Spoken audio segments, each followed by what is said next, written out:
Olá, tudo bom com vocês? Tudo bem? Como é que vocês estão? Estamos aqui para mais uma live no nosso ECK. Contamos com a sua participação, com as suas colocações, que são sempre muito importantes, e hoje nós vamos tratar de um assunto que é muito necessário, que foi um pedido de urgência de alguns amigos nossos, ECKanos, inclusive, para que a gente pudesse tratar de maneira não piegas, de maneira direta e objetiva sobre o assunto que está em pauta, né, gente? Nós estamos passando por um momento delicado, por um momento diferenciado, há mais de um ano, pedindo socorro. Quem não está pedindo socorro? Só que existem pessoas que pedem porque sentem ainda muito mais este momento, porque são pessoas extremamente sensíveis e que estão sofrendo além do que já todos nós estamos passando. Essas pessoas estão gritando de maneira muitas vezes caladas.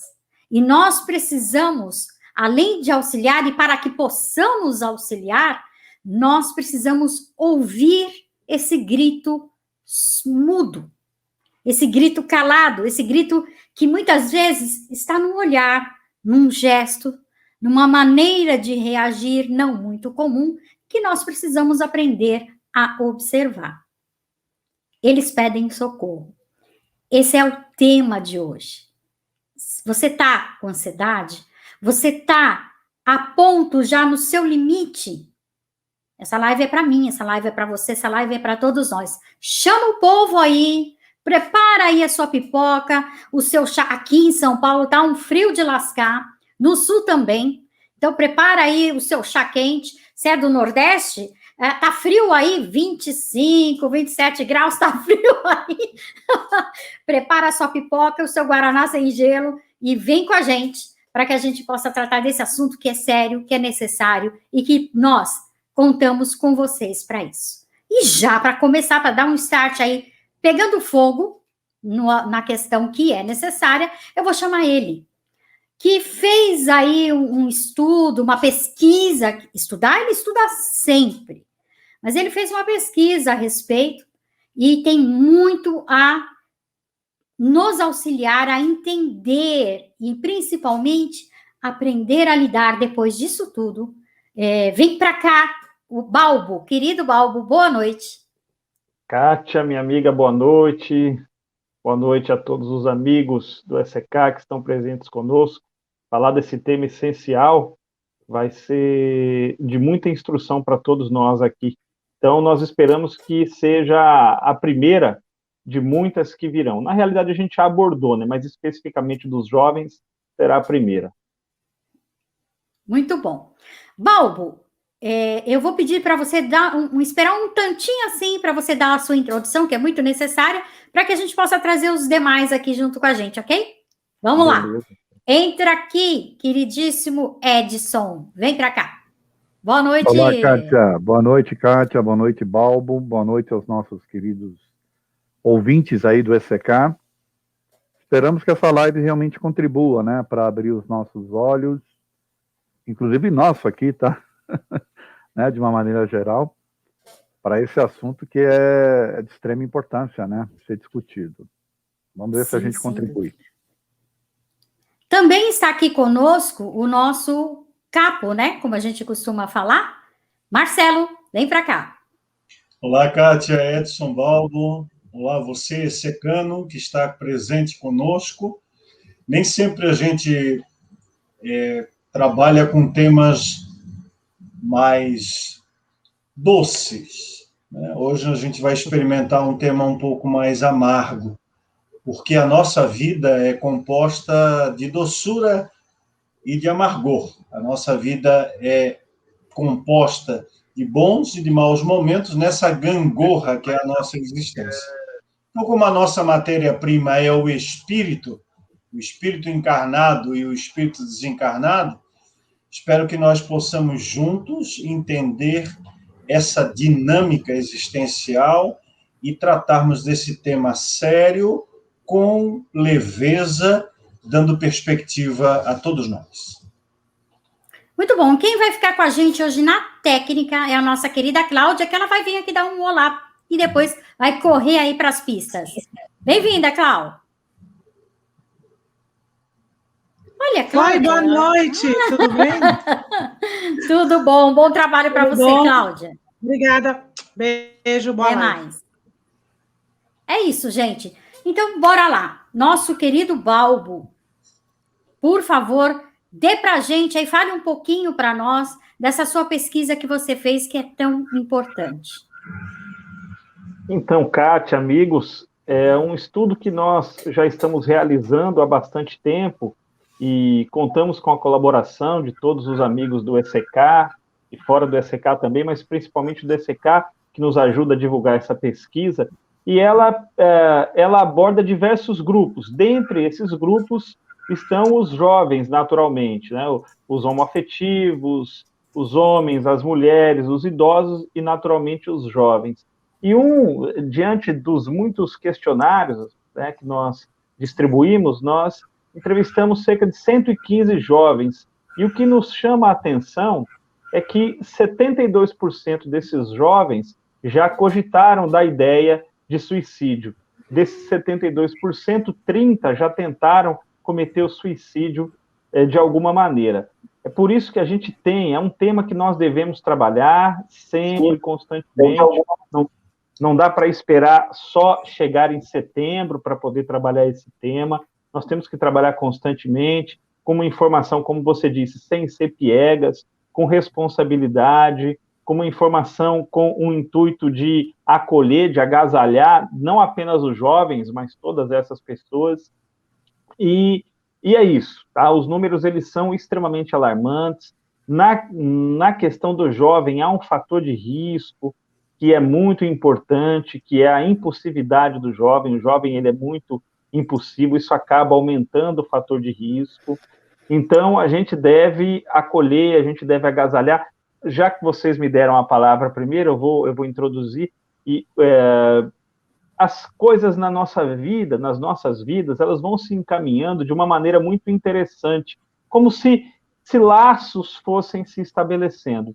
É um exemplo pessoal, mas que eu acho importante trazê-lo aqui, para poder não só ilustrar, mas servir de instrução para todos nós. Eu tenho 2 filhos, uma de 23 anos e um garoto de 18 anos, o João Antônio, nem fez 18 anos ainda.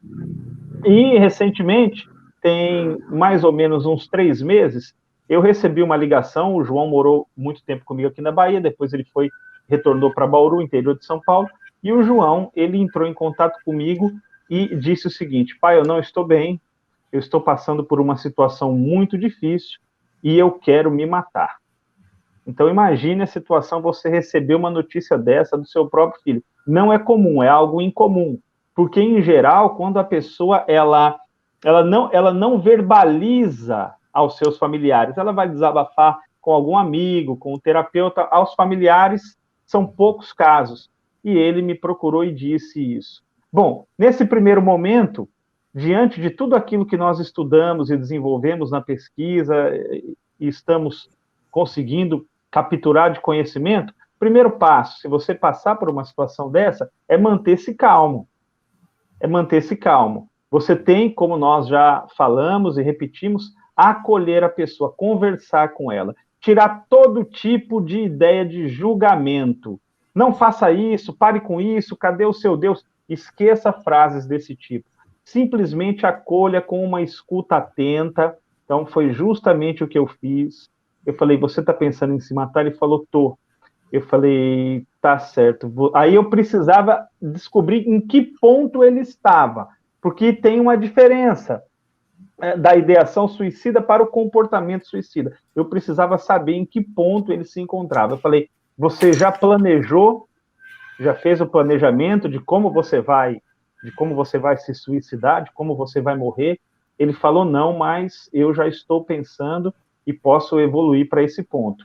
Então, nós fomos conversando, eu fui criando esse elo, eu fui criando essa ponte, deixando ele falar, não julguei, em nenhum momento eu disse, meu filho, não faça isso, esqueça essa ideia, olha, pense nos bons espíritos, nada disso. Só acolhendo, ouvindo, tentando entendê-lo, estabelecendo esse elo de confiança para que ele se sentisse seguro. Porque aquele que quer se suicidar, na realidade, ele tem esperança de dias melhores, ele quer ali matar aquela dor. Eu falei, então vamos organizar tudo isso. Qual é o primeiro passo? Vamos procurar um médico, vamos a um psiquiatra. Procuramos um médico. Eu saí de Salvador, fui até Bauru, procuramos um médico, um psiquiatra, ele começou a ser atendido, levamos ao psicólogo, nós já até escrevemos um artigo sobre isso, da abordagem em 3 frentes, e depois, né, começamos com o trabalho de ordem espiritual.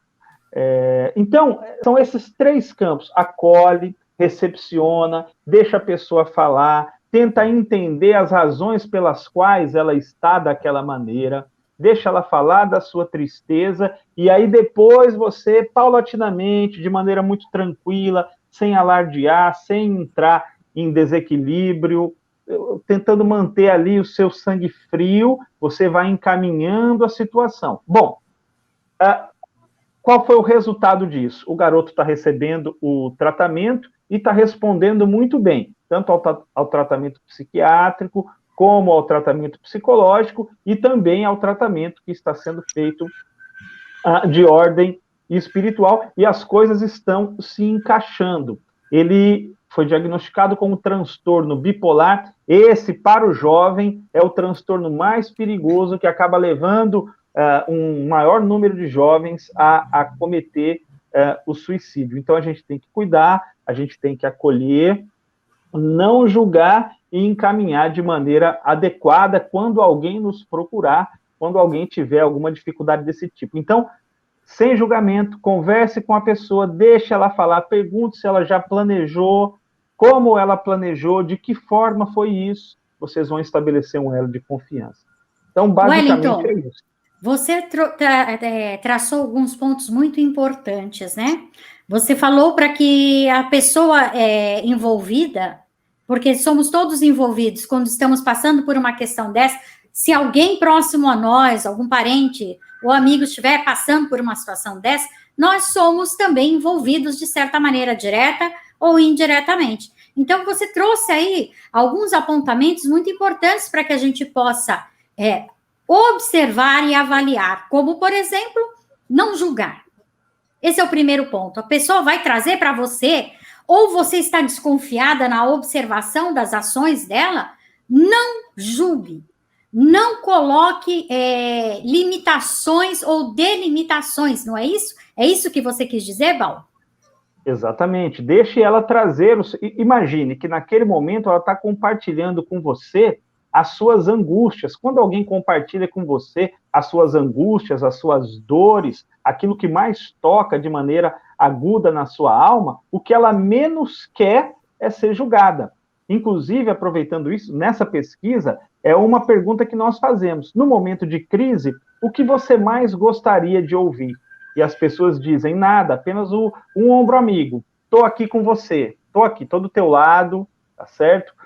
Isso daí vai dar tudo certo, estou aqui com você, conte comigo, estou junto. E o que você não gostaria de ouvir? E todas elas dizem julgamento, lição de moral, palavras melosas, de cunho religioso, isso daí acaba afastando. Eu vou trazer rapidinho, para deixar todo mundo falar também, claro, mas trazer um outro exemplo. Eu lancei um livro chamado Evite a Rota do Suicídio, junto com 2 amigos, já tem muitos anos, foi em 2008. Recebi uma ligação do editor, tinha um capítulo que se chamava SOS, era Sorrir, Orar e Servir. SOS, Sorrir, Orar e Servir. O editor ligou para mim e disse o seguinte: eu vou publicar o seu livro, o livro de vocês, mas eu tenho um pedido a lhe fazer. E eu falei, qual? Ele falou, retirar esse capítulo, SOS. Eu falei, mas era um capítulo bem melosinho. Aí eu falei, mas por quê? Ele falou, porque eu já passei por isso, tive depressão, pensei em me matar, e é o que nós menos queremos ouvir, são lições assim. Quando você está numa crise, sorrir, orar e servir, meu Deus, eu sei que a pessoa que faz isso, ela tem boa intenção, Mas, para você trabalhar num tema desse, é necessário capacitar-se. Não dá para ficar ditando frases de livro, não. É necessário capacitar-se, porque não é brincadeira. É uma vida que está ali junto com você. É o que eu sempre digo aqui, assim, nós precisamos tomar muito cuidado com esses livros de, entre parênteses, autoajuda. Porque as pessoas, quando estão passando por essa situação, ou outras que levam para o mesmo destino, que como você falou, a ideação, ou até mesmo planejamento e tentativa, é o que elas menos conseguem fazer, é atinar para o entendimento do que está acontecendo, da maneira como é colocada, muitas vezes, nesses livros de autoajuda, que muitos deles, na verdade, mais destroem do que ajudam, porque eles cobram, porque eles te chamam de fraco de maneira indireta, ou então porque mela muito as palavras, e isso acaba por irritar, porque a pessoa, ela está passando por um problema de confusão, em primeiro lugar. Ela está com uma bagunça emocional. Não adianta você querer arrumar essa bagunça com palavras melosas, porque isso só vai fazer a pessoa se afastar. Né? Então, a gente precisa tomar muito cuidado com os livros, inclusive, que a gente costuma, com muita boa vontade, indicar. Meninos, Marcelo, quer falar alguma coisa? Eu estava meditando aqui nas questões que o Balbo colocou com base na experiência dele, nós também temos a nossa, de atuar durante algum tempo nessa área de atendimento, não aquele chamado atendimento fraterno da casa espírita, que quase sempre ele se baseia em bordões pré-estabelecidos, exatamente aquilo que o Balbo demonstrou, sugeriu que não deve ser feito. Né? Nós temos um bordão muito clássico quando estamos envolvidos ou quando chega ao nosso conhecimento situações como essas que o Balbo relatou. É obsessão. Então, tudo na casa espírita, no trabalho espírita, no ambiente espírita, parece ter ligação com a obsessão. E aí isso nos remete àquela ideia da vítima e do algoz. E quase sempre as vítimas somos nós, né? Ou seja, nós não procuramos a sintonia mental, nós não procuramos a vinculação psíquica, nós não procuramos, através das nossas atitudes, nossos comportamentos, essas situações. Somos sempre as vítimas. E essa caracterização de quase tudo como obsessão, eu não estou afastando as situações de vinculação psíquica, elas também existem.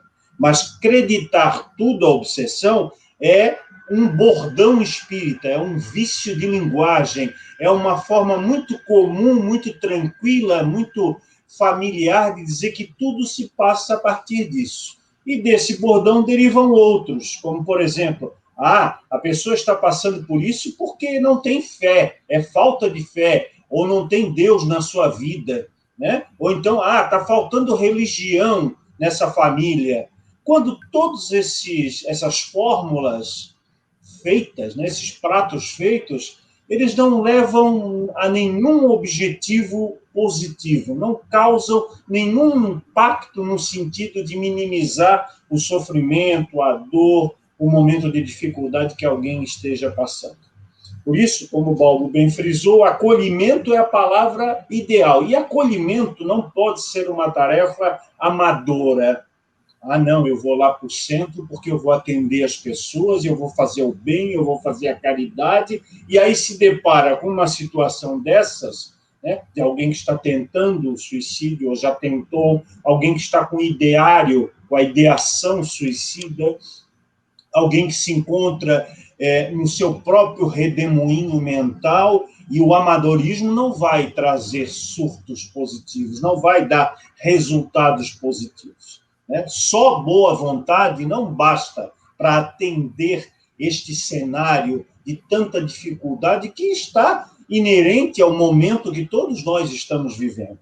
Nós mesmos, que temos uma diretriz mais ou menos acertada, que estamos num nível de maior equilíbrio, somos testados, e vez por outra nos vemos em situações que podem fazer balançar a nossa estrutura psíquico-emocional. A nossa fortaleza pode ruir, pode abrir uma fenda aqui ou ali, e a partir desta fenda nós temos uma situação de dificuldade, nós temos uma situação de testemunho da nossa espiritualidade, do nosso preparo. Por isso, é imprescindível que nós aliemos nesse cenário, nesse quadrante, o que eu chamo de 3 vertentes. A primeira vertente é a vertente médico-psicológica. Nós não podemos nos afastar da medicina da carne, da medicina dos homens, do atendimento especializado, seja ele feito em clínicas particulares, seja ele feito em instituições do Sistema Único de Saúde. Absolutamente, esse atendimento pode ser relegado, pode ser diminuído, pode ser interrompido. O segundo é a questão da materialidade, ou seja, a pessoa precisa também de condições existenciais para que ela possa se ocupar, para que ela possa ter outras perspectivas, para que ela possa encontrar aquilo que a gente chama de objetivos, de alternativas para sair daquela viciação mental, daquela tendência a estar sujeita ao ideário suicida. E o terceiro é o de ordem espiritual.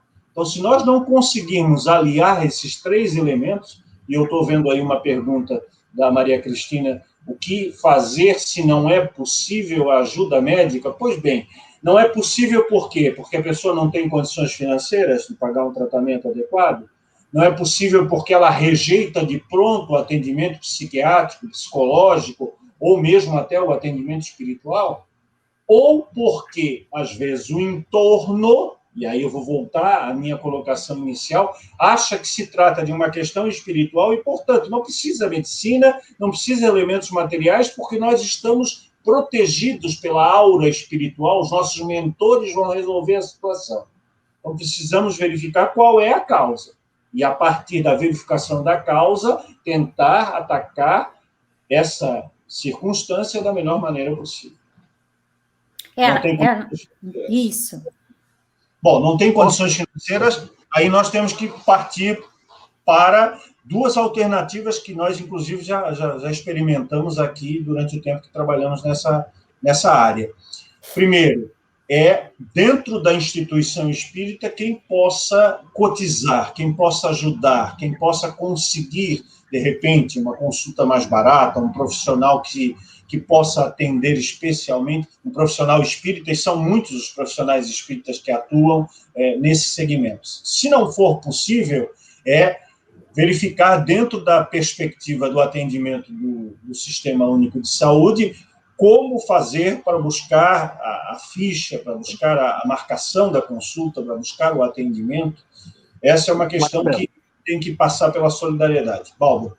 Só uma questão. Tem o CAPS, tá? O CAPS são centros de atendimento psicossocial próprios para isso. Você pode procurar num posto de saúde o CAPS na sua cidade, que eles vão... Tem essas alternativas que o Marcelo sugeriu, mas tem o CAPS. Eles estão preparados aí para atender quem passa pelo transtorno mental, tá? Pela depressão, enfim, de maneira geral.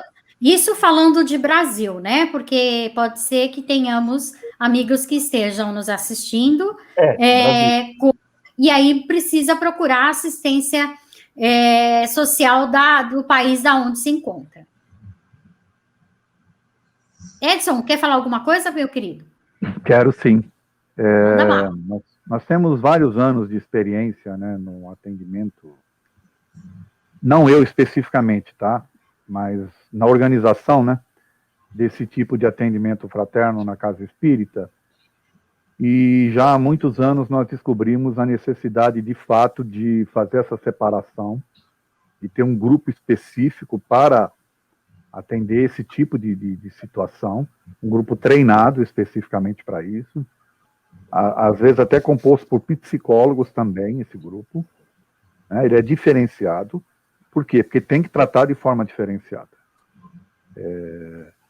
Uma outra questão que nós também acabamos descobrindo é a implantação de um trabalho na casa espírita, também voltado para esse público. Né? É um trabalho em que, por exemplo, as palestras são feitas por psicólogos, e não é aquela palestra espírita tradicional. São palestras feitas por psicólogos, o tipo de tratamento, né, de espaços, da conversação é diferenciada também, o retorno que é dado para as pessoas também é diferenciado, feito também por psicólogos orientados. E, fora isso, nós temos uma sala lá na nossa casa específica para os psicólogos. Ela é uma sala toda preparada por psicólogos, para que os psicólogos voluntários possam atender as pessoas.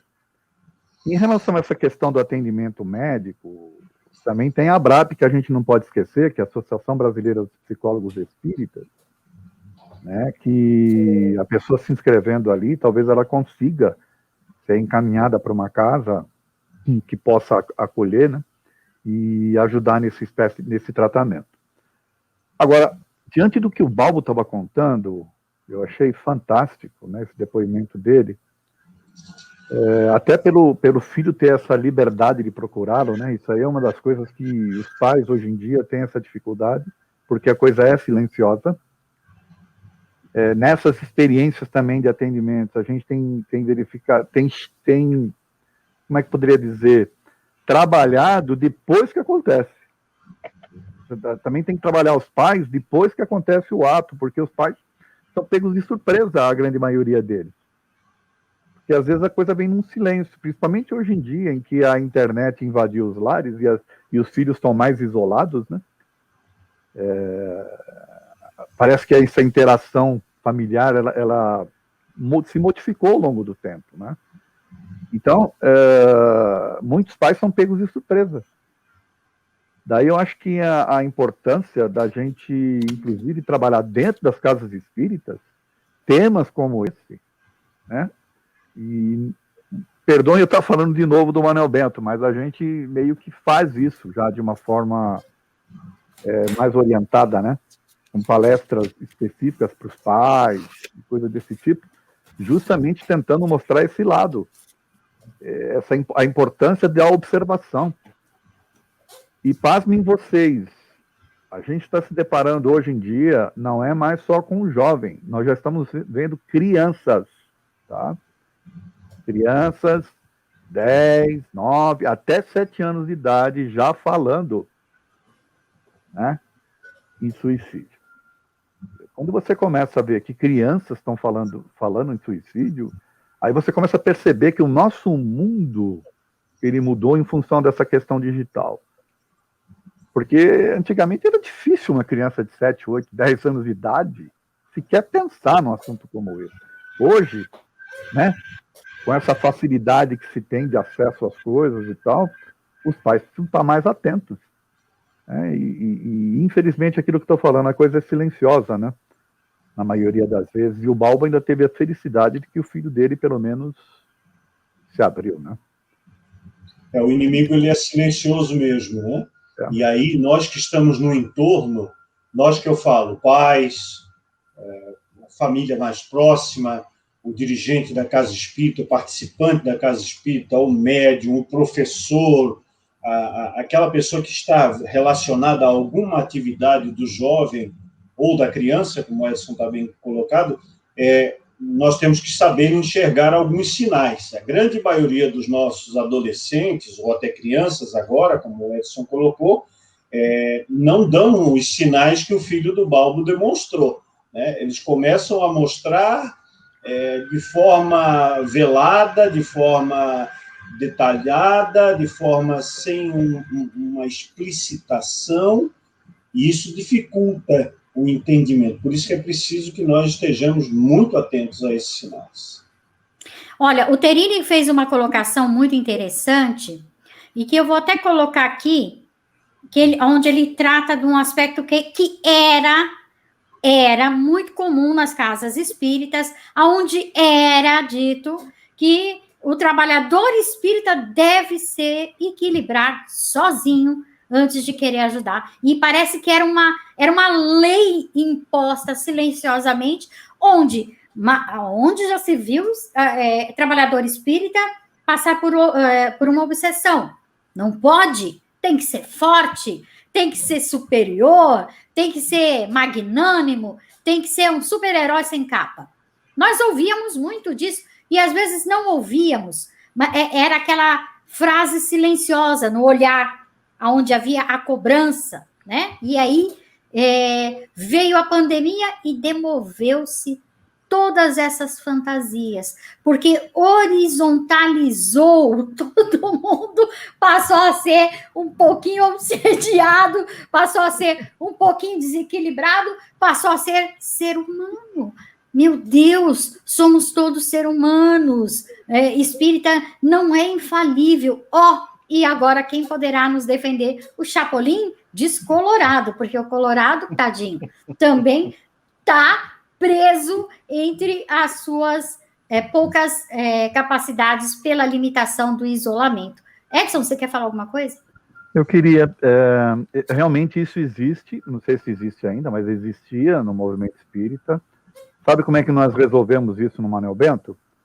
Nós estatuímos que todo voluntário ele tem que passar ali no nosso atendimento fraterno a cada período, mesmo que ele esteja bem. A cada período ele passa ali, né?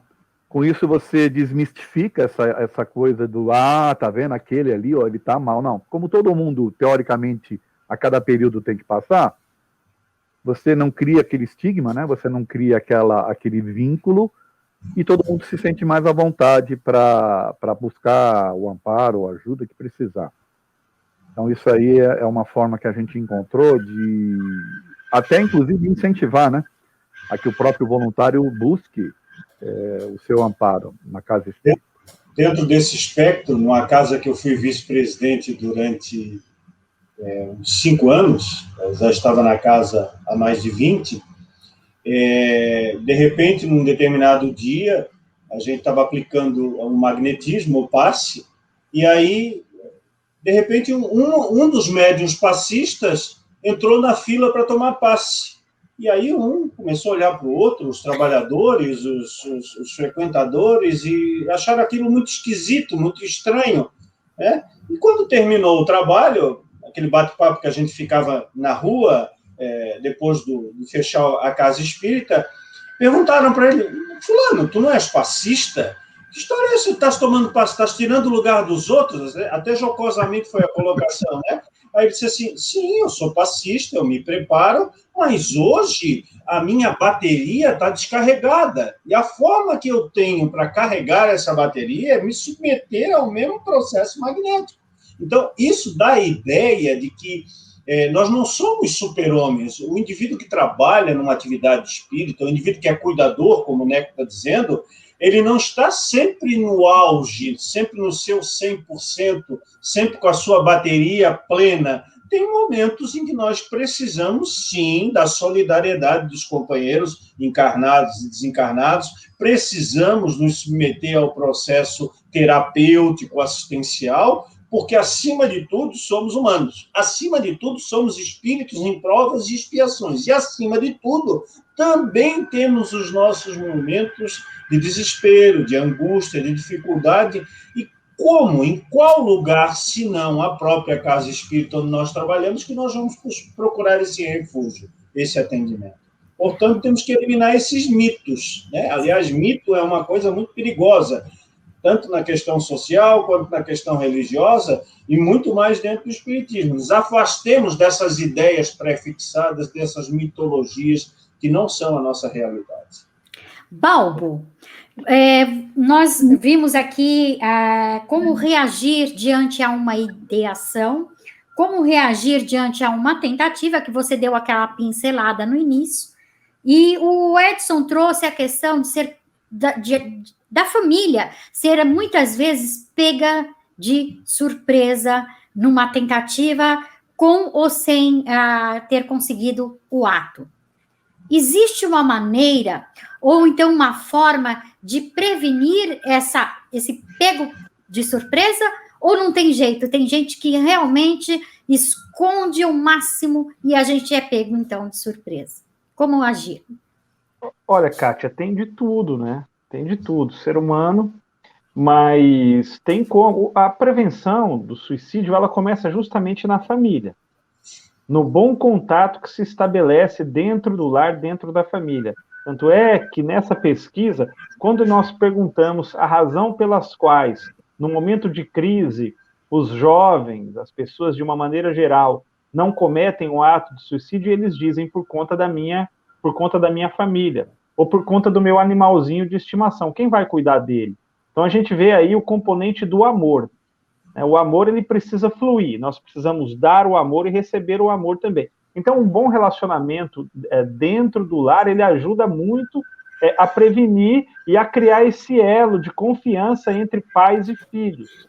E os pais também observar o comportamento dos filhos, observar o filho, não só o comportamento dele, mas também observar fisicamente o filho, porque o filho pode estar cometendo a automutilação, a autolesão. Então, os pais têm que olhar, observa seu filho está andando muito, imagine, em Salvador, um garoto que anda de moletom, de camisa comprida, você tem que estranhar isso, você tem que observar isso daí. De repente, o garoto está se automutilando, a automutilação é um chamado, é um pedido de ajuda, é uma válvula de escape, não necessariamente que o indivíduo que se automutila, ele vai se suicidar, mas é um pedido de ajuda, é uma válvula de escape. Os pais, observando isso, podem perfeitamente encaminhar o filho para o tratamento dentro desses 3 campos, o médico convencional, o terapêutico, psicológico e o tratamento espiritual. Então, observa o comportamento do seu filho, observa as coisas que o seu filho diz,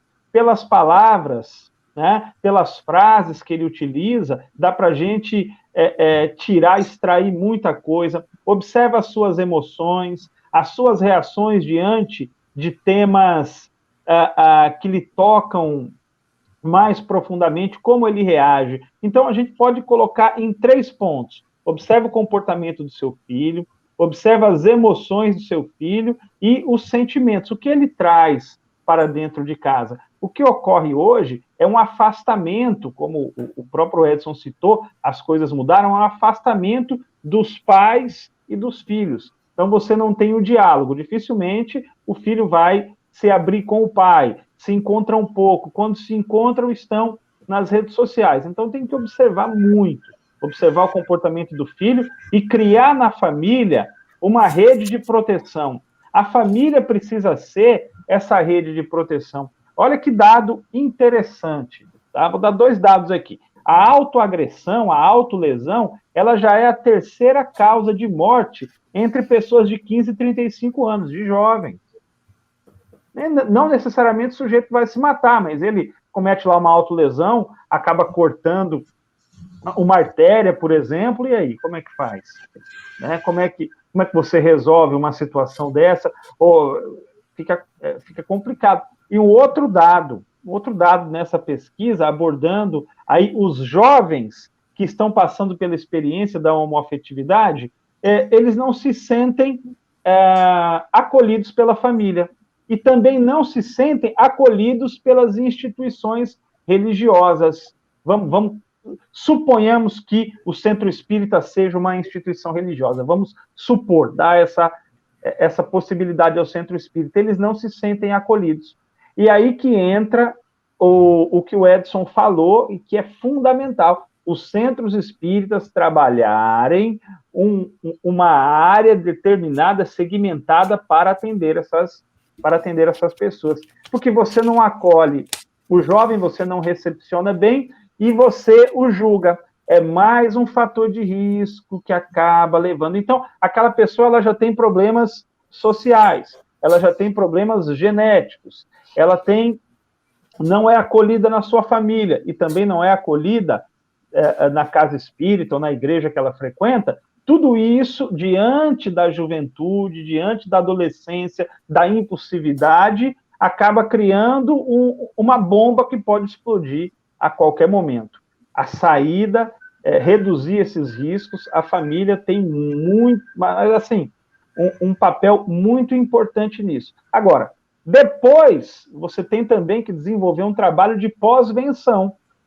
caso aconteça, caso, lamentavelmente, o suicídio ocorra, você tem que cuidar daqueles que ficaram, que é a pós-venção dos enlutados por conta do suicídio. Porque a morte dói, mas o que dói mais é o contexto da morte. Uma coisa é você perder alguém, entre aspas, esse perder, com 65, 70, 80 anos, vitimado por um câncer, uma doença de longo curso. Outra é um jovem que se vai pelas vias do suicídio. Isso causa um impacto muito grande. Então, eu tenho que prevenir. Caso eu não consiga prevenir, eu tenho que cuidar daqueles que ficaram. É aí que entra o elemento da pós-venção e que o Centro Espírita precisa capacitar, porque senão, no trabalho de pós-venção, você indica, por exemplo, memórias de um suicida. Aí você acaba jogando... Nada contra o livro, tá? Nada contra o livro. Só estou falando do momento em que ele é sugerido. Aí você joga uma pá de cal nesse indivíduo. Edson? Desculpa, mas eu tenho tudo contra o livro. É um livro que não ajuda em nada, não contribui de forma positiva para ajudar na questão da prevenção. Tem gente que acha que só entregar o livro para a pessoa vai resolver, pelo contrário, né? Como os demais livros que falam sobre as questões pós-morte e que pintam quadros muito parecidos com aqueles já tratados pelas religiões, de purgatórios espirituais, onde fulano, beltrano e ciclano vão passar necessariamente por isso em razão da sua vida ou do tipo de morte que teve. Então, isso realmente não é nada pedagógico, nada positivo para o contexto. Agora, isso que o Balbo colocou, Edson, não sei se eu te interrompi, mas já te interrompendo, isso que o Balbo colocou sobre a questão da presença familiar e do atendimento e da atenção da família, durante 3 anos nós trabalhamos aqui pela Ordem dos Advogados com a área da criminalidade relacionada aos crimes sexuais, né? E grande parte desses crimes eram cometidos dentro do âmbito familiar. Eram pais em relação aos seus filhos, eram avós em relação aos seus netos, eram tios em relação aos sobrinhos, eram padrinhos em relação aos afilhados, eram vizinhos muito próximos, cujas famílias conviviam mais acercadamente no dia a dia. E quando nós trabalhamos em conjunto com uma psiquiatra e um psicólogo, fizemos essa ponte entre o direito, a psicologia e a psiquiatria, eu nunca me esqueço de um detalhe que foi colocado pelos profissionais e que passou a ser observado por nós na questão do atendimento a famílias ou a pessoas em situações de risco. A reação das pessoas. Sempre que você vê ou uma euforia ou uma tristeza desmedida em determinada pessoa, pode ser um adulto, pode ser um adolescente, um jovem, pode ser uma criança, pode ter certeza que você está diante de uma situação ou de ameaça ou de fato consumado. Porque tanto a criança quanto o adolescente, principalmente, eles reagem nesses pontos obtusos, nesses pontos fora da curva. Então, ou demonstra de uma maneira muito caída, de tristeza, de desânimo, de depressão, ou ela está num estado de euforia, onde ela usa essa euforia, essa felicidade, entre aspas, desmedida, para mascarar o problema que ela está vivendo. Então, esse é um detalhe que a gente quer passar para os pais, para os responsáveis, para os educadores espíritas, é estar atento a esse comportamento repetido de alguém que esteja ou num grau de tristeza profunda ou num grau de alegria ou de euforia profunda. Ou seja, fora da normalidade da própria pessoa, né? Que está acima daquilo que ela sempre apresentou, ou abaixo daquilo que ela sempre apresentou. É a observação. A chave, pelo que eu estou ouvindo de vocês comentarem, é a observação sempre. A análise de comportamento, mudanças de hábitos, mudanças de ações e reações, tudo isso deve ser sempre observado por todos, não só por um, não só pelo outro, são todos, o conjunto, a família, todo mundo ali precisa entender que somos todos responsáveis no mesmo patamar. Não existe um mais ou menos, porque também existe isso dentro da família. Você não prestou atenção naquilo? Você não viu? Você não fez? Quer dizer, sempre o outro, né? Quando, na verdade, nós precisamos entender que somos o conjunto. Nós precisamos trabalhar em conjunto. E não querer achar o culpado. A culpa é minha, eu ponho quem eu quiser. Nesses casos, não cabe, né, gente? Nós precisamos entender que somos todos aí alunos em aprendizado, na vivência e na experimentação. Isso é muito importante. E não se culpar, né, Balbo? Isso também é uma questão bastante necessária. Não se culpe.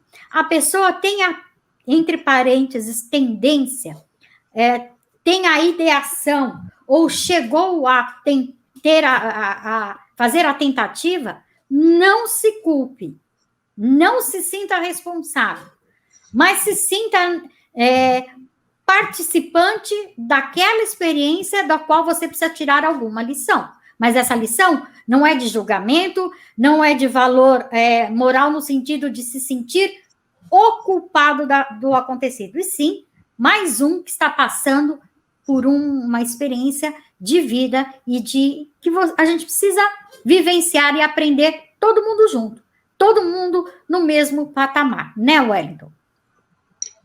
A culpa é terrível, né? A culpa, ela é realmente um elemento terrível. E as pessoas, a gente pode ajudar até um determinado momento, não tem como nós fazermos mais do que o nosso limite.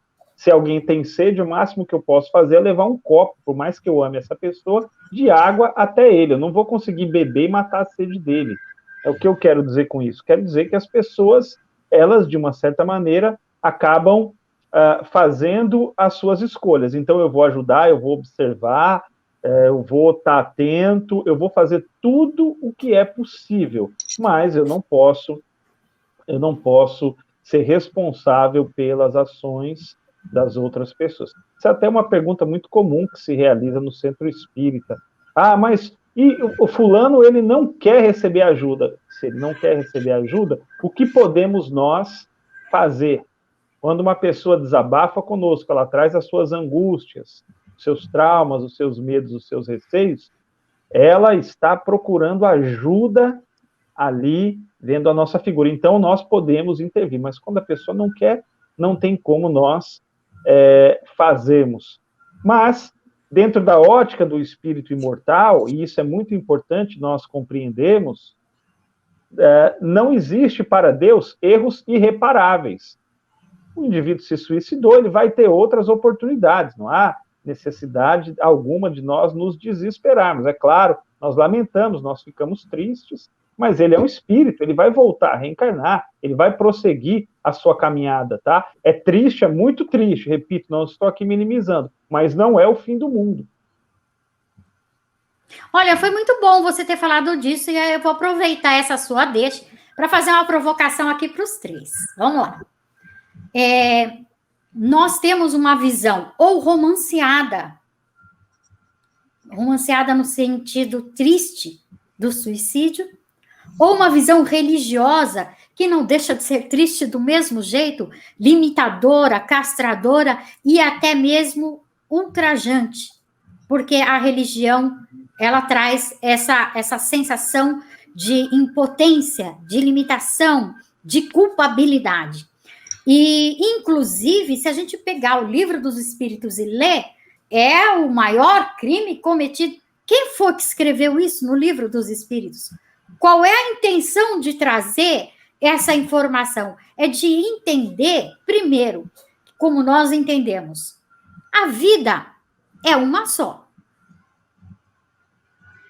As encarnações são várias, porque nós partimos para a vida quando fomos criados por Deus, e parou-se por aí. A vida vai seguindo ao longo das experiências. Essas experiências são as encarnações. E nós vamos passar por inúmeras encarnações, dando continuidade ao progresso dessa vida. Então, a gente precisa entender que uma pessoa que tem essa ideação, eu não sei se é correto esse termo de dizer essa tendência, ao suicídio, ela faz parte do programa dela, essa vivência. E ela não precisa ter nojo ou sentir medo disso que ela sente. Ela precisa entender o que é isso. Se a gente tentar jogar este problema como um problema que não tem tratamento, que não tem, meu Deus, ela é suicida, ela tem tendência a suicida. Se a gente ver com esse desespero, nós vamos estar colocando o problema para debaixo do tapete e não vamos resolver de maneira alguma. Muito pelo contrário, vamos trazer mais impedimentos, mais sofrimentos e mais duração nessa condição de suicida. Já ouvi especialistas dizendo, especialistas entre aspas, são espíritas que observam através das comunicações com os espíritos que nunca conversaram com um espírito que teve a tendência suicida de em uma encarnação resolver a questão. Por quê? Primeiro, porque era tratado como algo pecaminoso. Então, joga-se o problema para debaixo do tapete. Segundo, tratado o problema como um crime irreparável. Não é, o Balbo acabou de dizer, é só um encurtamento dessa vida e que você depois vai ter que reaver esse encurtamento para que você possa trabalhar essa situação e eliminar de modo natural essa tendência. Assim se dá com todos os nossos vícios, com todas as nossas imperfeições. Todas elas no mesmo patamar, ok? Não tem uma pior que a outra. A melhor é a gente sempre se autoavaliar e conseguir dominar essas paixões. Sejam elas de que natureza for. Então, não se sinta diminuído porque você cometeu ou porque você tem essa tendência ou tem a ideação suicida. Não se sinta diminuído. Não faz isso de você uma pessoa diferente, ou menor, ou pior do que qualquer outra pessoa. Não. Esse acho que é o ponto inicial. O que vocês acham? Olha, nós já tratamos um pouco disso aqui, né? Essa questão do acolhimento não só de quem está com ideação, mas quando acontece dos familiares, né, que sofrem as consequências terríveis disso. Porém, o que eu sinto que falta no movimento espírita é um preparo adequado, como a gente também já tratou aqui, para discutir esse assunto de uma forma não, como é que eu poderia dizer, fechada dentro desses conceitos que já estão aí enraizados. A doutrina é a doutrina que nos permite a liberdade de questionamentos e até, inclusive, algumas questões do próprio Livro dos Espíritos. Porque aí você tem que entender o conjunto, você tem que pegar, não pode pegar uma ou outra pergunta isolada, você tem que entender todo o conjunto para você fazer um corpo de análise das situações e jamais enquadrar. O problema é que o espírita hoje, com esses outros livros que a gente está falando aí, ele cria essa figura, né? Suicidou, vai para o Vale do Suicídio. Da onde? Quem falou que é isso? Baseado em quê? Quem é que determina? Não existe isso. Cada um é cada um, cada história é cada história, cada situação é cada situação, as razões de cada um também são, né, de cada um, e não há julgamento. Quer dizer, quem é que vai determinar isso? Senão a própria pessoa em si, né? Então, esses conceitos todos a gente precisa discutir. E mais, precisa tirar esse véu do religiosismo, dessas questões de pecados, de culpas e situações tal, que ainda existe dentro do nosso movimento. Infelizmente. Porque isso impede que a gente discuta o assunto de uma forma mais ampla. Como, por exemplo, a gente está tratando aqui hoje, né? Eu não estou querendo sair fora, tá? Porque o Marcelo e o Balbo também vão abordar isso aí. Mas só para trazer mais um item para a gente talvez conversar aqui. Nós estamos tratando aqui dessa questão de como fazer isso, aquilo, mas nós estamos esquecendo, ou talvez não saibamos, o que é que está causando. qual é o fenômeno, se é que é um fenômeno, né, que vem causando esse aumento, que vem causando essa situação. Porque aí você, sabendo qual é a causa ou as causas, você trabalhar lá na causa. Né? A prevenção começa por modificar a causa. Então, o fato da gente não conseguir conversar isso no meio espírita nos impede de ter essa ideia mais ampla para tratar esse tema que é tão sério, né? Marcelo. Pois é, eu estava pensando aqui exatamente naquilo que o Edson acabou de dizer, a tal da interpretação segmentada. Né? Então, o indivíduo ele pega uma questão do Livro dos Espíritas, vê uma resposta e passa a repetir aquilo como um mantra. Né? Nós nos comportamos exatamente como os religiosos tradicionais em relação aos versículos dos evangelhos, ou mesmo do Antigo Testamento. Né? Nós passamos a ter aquilo como a bula de salvação. Nós temos aquilo como referencial teórico para todas as situações da existência e do pós-morte. Nós estamos, inclusive, há várias pessoas do ECK participando de um grupo que está estudando e recompondo, recapitulando, trazendo o livro O Céu e o Inferno para a sua versão original, já que O Céu e o Inferno, assim como a Gênese, foi um livro. Foram 2 livros que foram mexidos após a morte de Kardec e vieram para nós as edições mexidas, adulteradas, modificadas.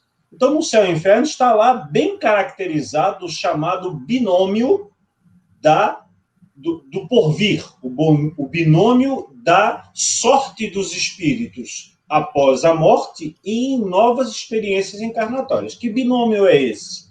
Arrependimento e expiação.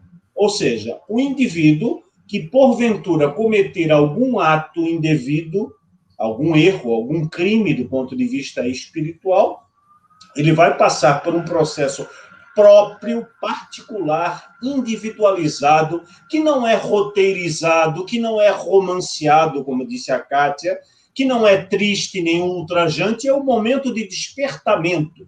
E ele é próprio, pessoal de cada um. E ele passa pelo arrependimento no primeiro ponto, aquela consciência de que, errei, está errado, não vou voltar atrás, não posso ir lá atrás. Como o Chico dizia, eu não posso fazer o dia de ontem novamente, mas eu posso fazer um amanhã diferente. E é nisso que nós temos que nos concentrar. Então, partindo do pressuposto de que a alma, o espírito, se arrependeu do que fez, pisei na bola.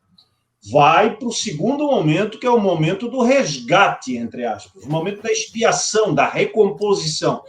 Porque a lei de causa e efeito, lei espiritual, se aplica a todos. Eu tenho insistido nisso porque as pessoas segmentam o conhecimento espírita e adotam de maneira patente no movimento espírita uma tríade. Qual é essa tríade? Temor, meu Deus, o que vai acontecer comigo? Culpa, eu sou a pior das criaturas, eu estou lá no final da fila, eu sou o espírito mais atrasado que está encarnado na Terra, eu estou lá nos últimos degraus da chamada escala espírita que está nas questões 100 e seguintes do Livro dos Espíritos. E o terceiro é a ideia da salvação. Não, me tornei espírita, estou aqui me estudando a mediunidade, estudando os aspectos espíritas, eu vou me salvar, eu vou ser uma criatura melhor, eu vou encontrar um norte para a minha existência. Então, esses 3 elementos, eles perseguem o espírita onde quer que ele vá. Por quê? Porque são heranças culturais, de atavismos religiosos que nos trazem até esse momento.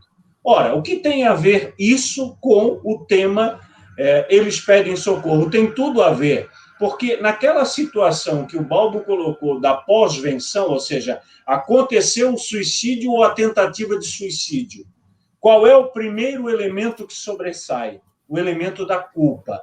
A culpa do indivíduo que tentou o suicídio ou que se matou, a que vai atormentá-lo, inclusive a literatura para-espírita, a literatura extravagante, está cheia de relatos. Você não vai encontrar os mesmos relatos com aquelas cores pesadas e sombrias em O Céu e o Inferno, que é um livro que trata das questões pós-morte dos espíritos que foram orientados, atendidos, envolvidos e que se manifestaram na Sociedade Parisiense de Estudos Espíritas e em outras instituições na época de Kardec.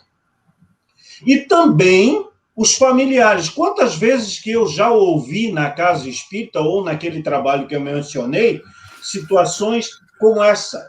Onde foi que eu errei, meu filho? Por que, meu Deus? Meu filho, eu te dei tudo, eu fiz tudo por você. Quantas renúncias eu pratiquei em teu favor? Então, o que é isso? É a tal da culpa tomando conta, tomando de assalto o nosso existir, o nosso pensamento, como se nós tivéssemos que ser responsabilizados pelo fato de que alguém da nossa relação cometeu ou tentou o suicídio. Isso é a culpa religiosa, ainda falando muito fortemente em nós. E também, considerada a ambiência espírita, e aí concluindo, o ser que vive 20, 30, 40 anos nessa toada, nessa tônica de que o suicida vai sofrer. Quantas vezes que eu escutei, quando eu tinha os meus 20, 25 anos na mocidade, trabalhando com jovens, o expositor vir à casa espírita e dizer assim, vocês sabem o que acontece com o espírito de um suicida? Ele vai ficar lá no cemitério assistindo o corpo dele ser devorado pelos vermes e vai ficar décadas até que o corpo seja totalmente destruído. Ora, meus amigos, isso é pedagogia espírita? Isso é informação que está nas obras de Allan Kardec? Isso é a teórica que nós temos que passar para aquele que vem procurar o centro espírita com uma perspectiva de receber uma informação diferente, qualitativamente falando, daquela que recebe nas religiões tradicionais ou nas filosofias religiosas do nosso tempo e dos tempos anteriores? Claro que não. Nós temos que mudar o discurso. E mudar o discurso não significa aceitar toda e qualquer revelação mediúnica como se fosse verdade, ou estabelecer um padrão único de comportamento ou de atendimento para as pessoas que eventualmente passarem pela porta do suicídio. Então, acolhimento é importante, mas também a mudança do discurso é essencial. Balbo. Então, o Marcelo e o Edson esgotaram esse assunto. O que a gente percebe no movimento espírita, de maneira geral, e aí o Marcelo foi contundente na fala dele, e eu vou junto nessa contundência do Marcelo, é que precisa mudar esse discurso realmente. Então, o que acontece? O suicídio ele acaba ganhando todo esse protagonismo na vida do indivíduo, mas repare que entre o início e entre o final, ou seja, quando o indivíduo nasceu, estou falando só dessa encarnação mesmo, entre o início e o final havia o caminho. A vida dele não é composta só por aquela ação, né, de suicídio. Então, por que cargas d'água ele iria ser jogado num vale do suicida ou num local terrível de sofrimento e de dor? Se do 0 aos 15 ou do 0 aos 30, não sei com quantos anos ele se suicidou, ele teve uma série de eventos, de ações, de situações que falam da sua existência. Então, não faz sentido a gente pegar a parte, né, que foi o momento que ele cometeu o ato, e transformar no todo. O suicídio foi uma parte lamentável, é claro, uma parte triste, mas foi apenas uma parte. E como nós falamos, ele, como espírito, vai prosseguir na sua caminhada.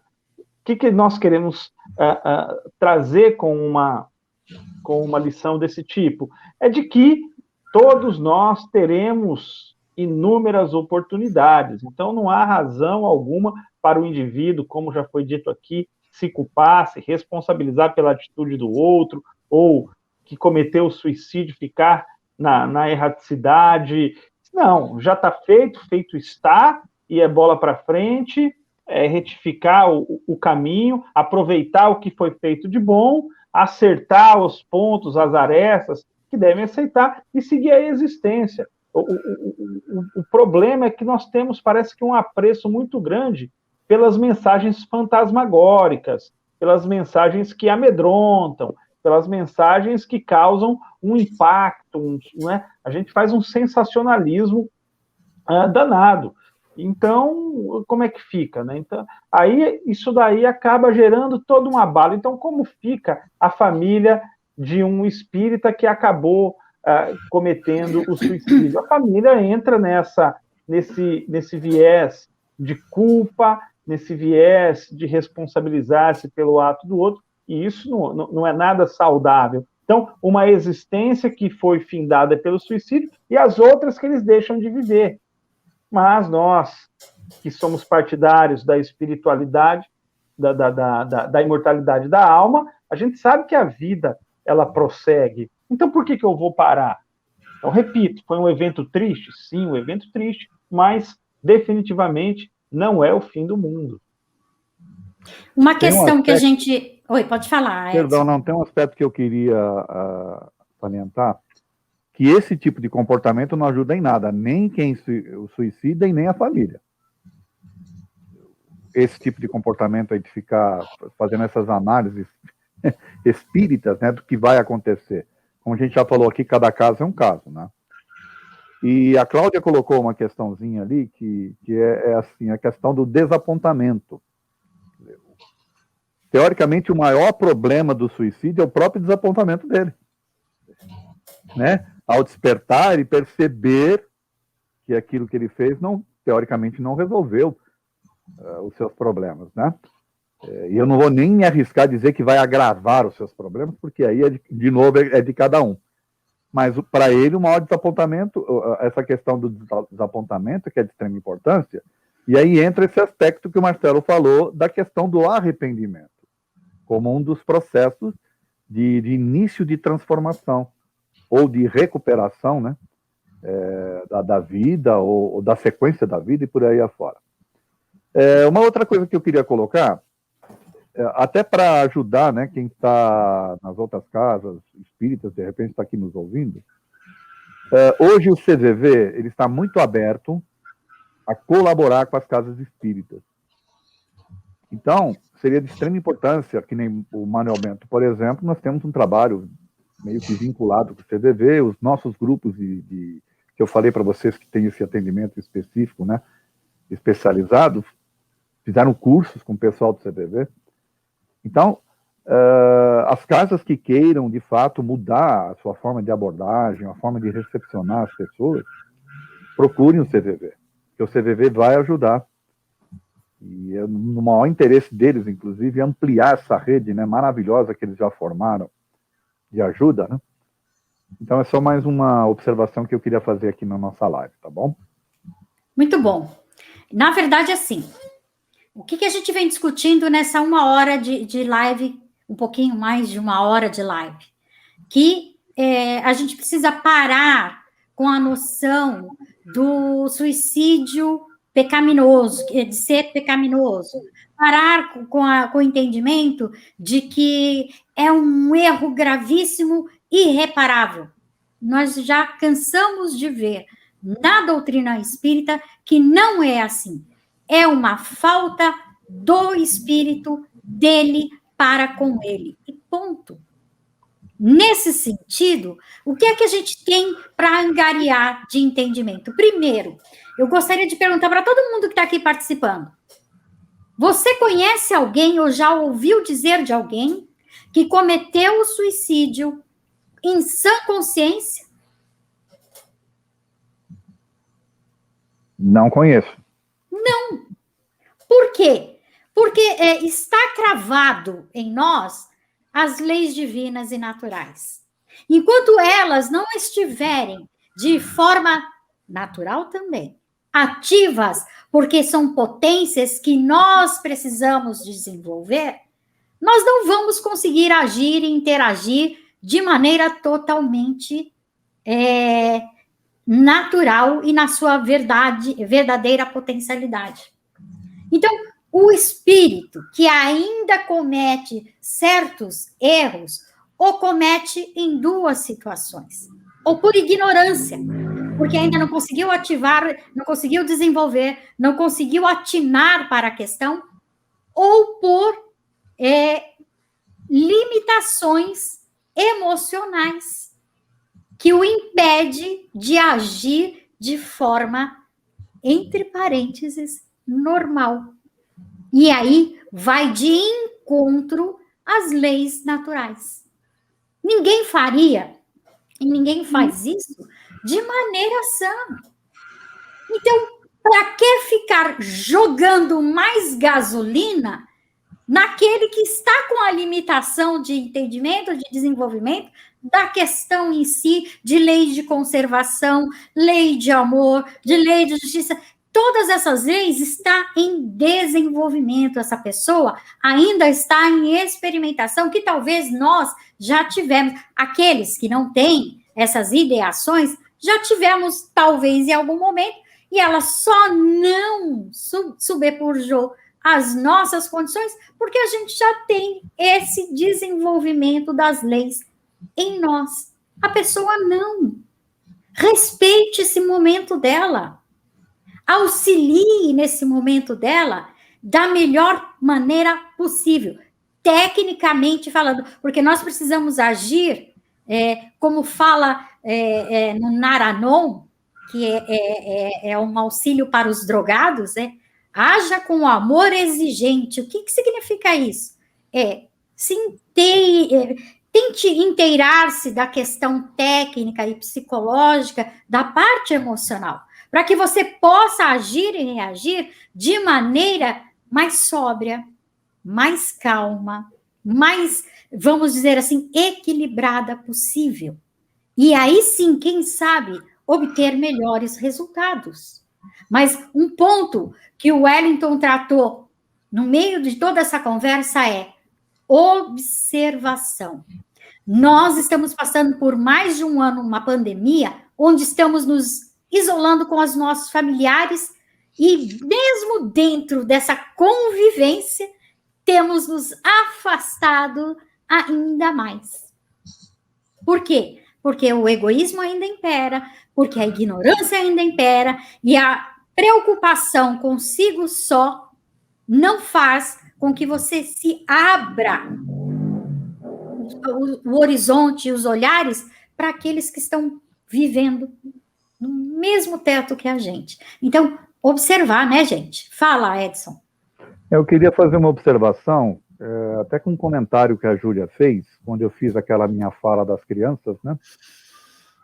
E fazer até um link com o que você vem falando dessa questão de que a vida é uma só, né? A gente acha que a gente tem várias vidas, mas na realidade a vida é uma só. E aí quando você pega, que nem a Júlia comentou aqui, né, que crianças de 9, 10 anos, os filhos dele, falando abertamente entre eles de se matarem, assunto, né, que corriqueiro entre eles, eu fico pensando, o que leva, né, crianças nessa idade a tratarem esse tema desta forma? Até que ponto essa questão do espírito como sendo único, né, tendo essa vida única, há essa influenciação nesse período aí, ou até que ponto isso é algo que é da modernidade, é algo dessa invasão que nós tivemos das redes sociais nos nossos lares, e coisa desse tipo. Então, é um assunto que ele é tão amplo, que aí eu vou insistir novamente, falta de fato a gente criar um diálogo mais aberto no meio espírita, para tratar dessas questões, de forma até ampla e de forma a não vinculada com essas ideias que estão aí enraizadas. Essas ideias que são limitantes, na verdade, né? Elas nos limitam, elas não permitem que a gente amplie. O Balbo contou a história dele aqui, fantástica, mas o Balbo é um entre sei lá quantos, né? Que teve essa sorte. A Júlia contou aqui que conseguiu bater altos papos com o filho, mas você vê o grupo de garotos ali falando desse assunto. Até que ponto você vai culpar uma criança por fazer algo assim? Quer dizer, um espírita vai mandar uma criança para o Vale do Suicida? Uma criança que sequer ainda tem noções das coisas? Olha o nível que nós estamos chegando e o que está faltando de fato para a gente conversar, né? Essa questão ela envolve o cenário da nossa existência atual, né? Nós, cada vez mais, estamos envolvidos numa condição de extrema competitividade, onde o materialismo e o individualismo são os panos de fundo desse processo, né? Então, o que a gente percebe? Falta solidariedade entre os espíritos, entre os humanos, falta empatia, que é justamente se colocar no lugar do outro, sentir a dor do outro, perceber as sensações do outro, sem cobrança, sem estabelecer a ideia da culpa, a ideia do castigo e a ideia da salvação, né? Também, em razão da própria pandemia, no cenário, no ambiente espírita, quantas vezes nós nos vemos diante de informações desencontradas sobre o momento atual, sobre a vida, sobre o pós-vida, sobre a morte, sobre as contingências da existência, sobre o porvir. Tudo isso leva, a partir das próprias crianças, uma condição de ansiedade, de desespero, de desesperança, né?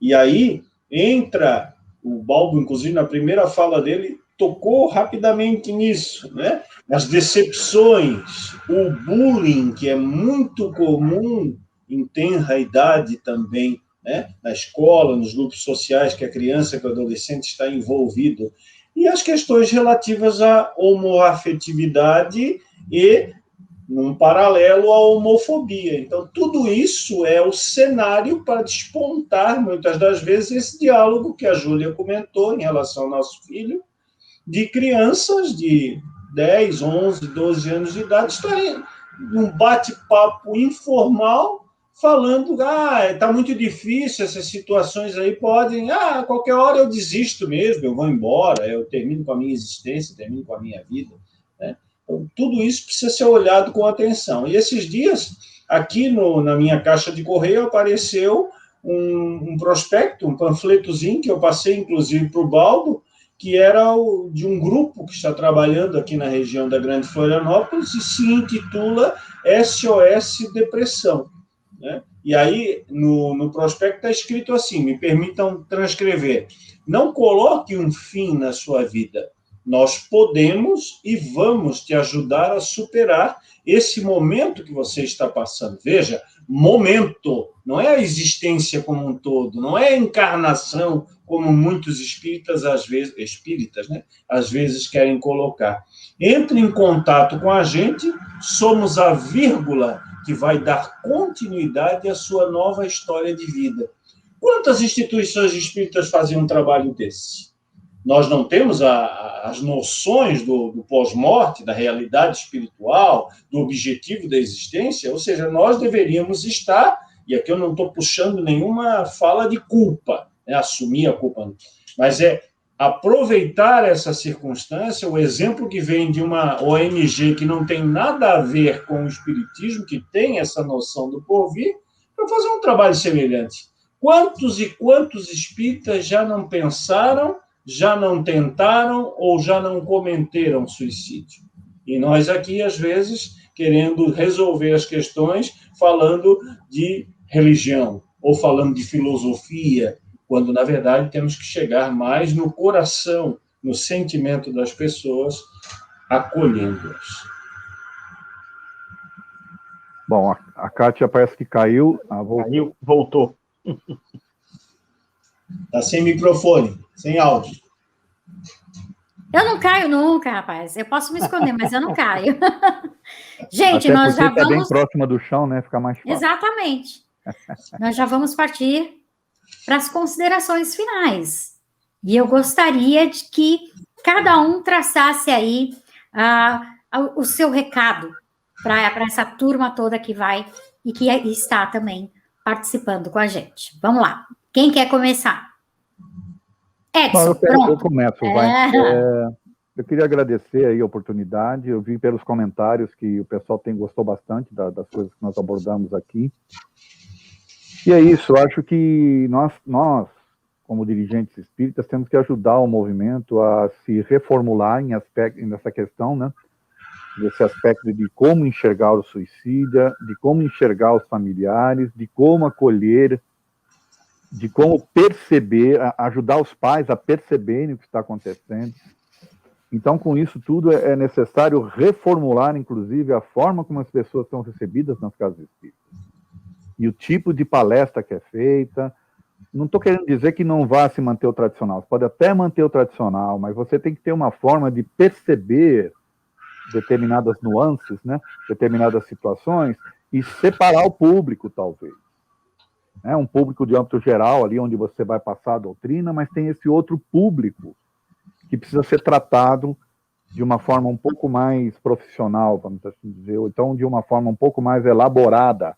Não precisa ser necessariamente por profissionais, mas por pessoas treinadas por profissionais.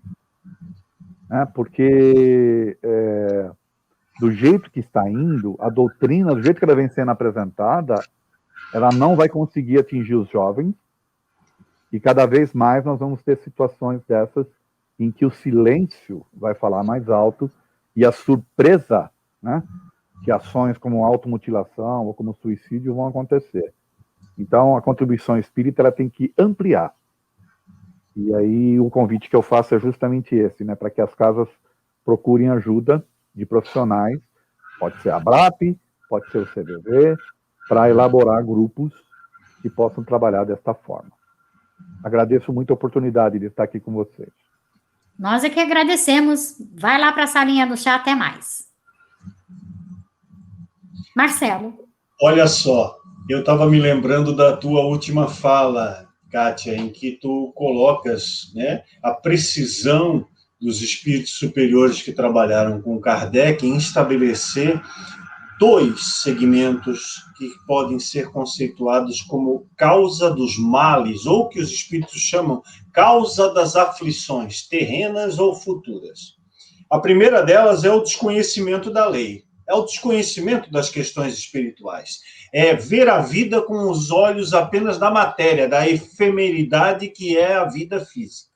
Então, isso causa muitos males na atual existência, porque nós acabamos nos fixando em elementos que não deveríamos nos fixar, acabamos dando valor a coisas que são perecíveis, ao invés de investir em sentimentos que são permanentes.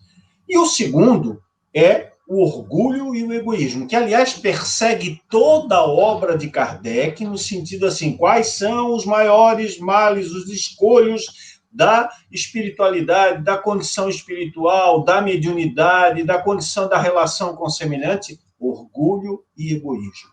Mas o orgulho e o egoísmo não são para ser anatemizados, né? Demonizados, como se fossem elementos que têm vida própria, independente. Eles estão em nós.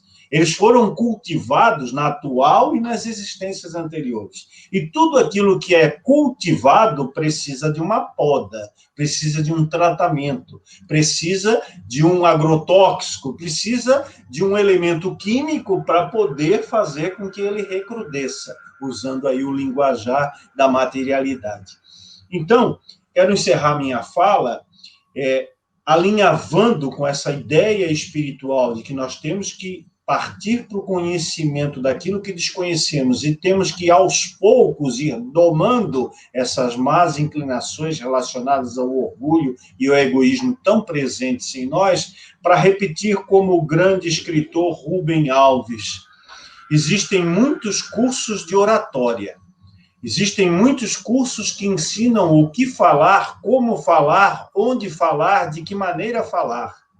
Mas o que nós estamos precisando hoje, no atual quadrante da nossa existência, não são cursos de oratória, não são grandes oradores. Nós estamos precisando de cursos de escutatória, saber ouvir, estar atento aos sinais e acolher sempre. Obrigado a você que esteve conosco, obrigado ao Edson, ao Balbo e à Kátia pelas provocações, pela possibilidade de conversarmos juntos sobre um tema que eu disse que era árido, que era ácido no início, mas que se tornou doce, porque doce é a sua presença conosco aqui no ECK. Muito obrigado. Até já, Má. E agora a gente vai ficar aqui com as considerações finais do nosso querido e mais representativo desse assunto. Wellington, vem cá. Ô, Kátia, obrigado aos amigos do ECK, obrigado ao ECK em si por abordar um tema tão importante, um tema tão complexo, e que foi feito hoje com uma leveza. A vida, ela tem que ser leve. Nós já passamos por tantas dificuldades, por tantos desafios, então a vida, ela tem que ser leve, assim como as próprias abordagens que nós damos, precisam ser abordagens mais leves. E o suicídio, esse tema, não pode fugir também desse campo da leveza de encarar a existência. Nós vivemos num mundo, como os próprios espíritos dizem, de provas e de expiações.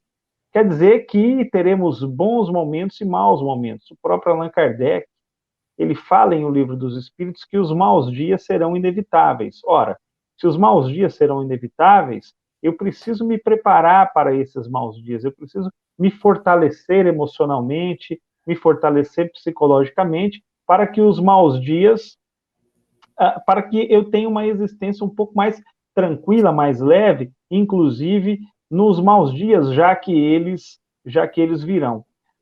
Quando nós aceitamos isso, quando nós não entendemos a vida como apenas um céu de brigadeiro, um mar de rosas, e nós compreendemos que tudo é um ciclo e que os desafios surgem para nos fazer avançar, a maneira com que nós encaramos, ela muda um pouco. E mudando essa maneira de nós encararmos, nós acabamos nos fortalecendo emocionalmente. Está aí o X da questão. Fortalecer-se emocionalmente para que nós possamos colaborar com nós mesmos, é claro, e também uns com os outros.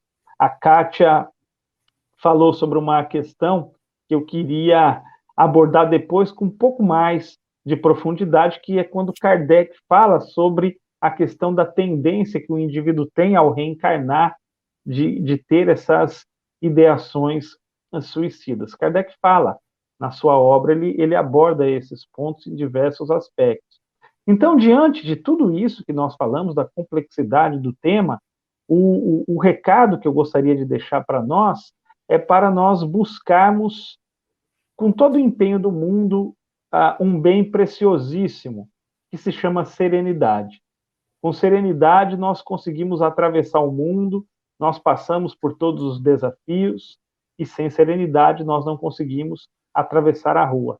Independentemente do momento que nós estejamos passando, que nós tenhamos serenidade para entender que é apenas um momento. Ele vai passar, momentos bons virão, e nós teremos as experiências conosco de tudo aquilo que nós vivenciamos. Se você, em algum momento, passou por essa dificuldade, tem alguém querido, um ente querido, que partiu pelas portas do suicídio, creia nisso. O espírito é imortal, ele terá oportunidades de recomeçar, e, repito, não é o fim do mundo, porque para Deus não existe erros imperdoáveis, nem equívocos irreparáveis. Sempre há, como já foi dito aqui anteriormente, uma vírgula para que a gente continue a nossa história, o nosso caminho. Então, a vocês, meus amigos, muito obrigado e até uma próxima oportunidade. Obrigado, Kátia, obrigado a todos. Obrigada, Wellington, até mais. Gente, falar sobre essas questões emocionais sempre vai ter um segundo, um terceiro, um quarto tempo. Por quê? Porque nós vamos sempre acrescentar conhecimento, entendimento e caminhar. Cada vez que a gente caminha, a gente acaba descobrindo coisas que precisamos descobrir, que precisamos absorver, que precisamos entender. E aí a gente vai, para e passo, dando essa caminhada juntos, que é por isso que existe essa necessidade de encarnarmos, faz parte. Deus, quando me criou, quando criou você, quando nos criou, ele já nos criou com todas as potencialidades que são as leis naturais. E nós, com o nosso livre-arbítrio, com as nossas andanças, vamos ativando essas potencialidades. Muita calma nessa hora. Ninguém vai conseguir ativá-las da noite para o dia, ou de um momento para o outro, ou com uma varinha mágica. Não existe isso. Nós estamos num momento de tomada de consciência da possibilidade de ativar essas potencialidades, que são as leis, e vivenciá-las e desenvolvê-las da melhor maneira possível. Calma. Serenidade, como disse o Balbo. Uma coisa por vez. Pega leve com você mesmo, comigo. Deixa eu pegar leve comigo mesmo. Eu não sou perfeita, você não é perfeito. Nós, como bem lembrou o Balbo, vivemos num planeta de provas e de expiações. O que isso significa? Que nós vamos passar por vicissitudes pela própria natureza da condição evolutiva em que nos encontramos. Então, vamos vivenciar perrengues. E faz parte. Faz parte para que a gente possa ativar essas potencialidades de maneira a absorvê-las e seguir em frente. Então, muita calma nessa hora, bola para frente e busque sempre. Se você está passando pela ideação, fale, abre a boca, busque auxílio, seja virtual, seja presencial, mas busque auxílio. Não tema. Se você acha que dentro da tua casa você não vai conseguir, saia, busque fora, mas busque. Se você tem a possibilidade de conviver com alguém e através dessa observação perceber que alguém está precisando de ajuda, fale. Busque ajuda profissional. Saia do casulo, não espere.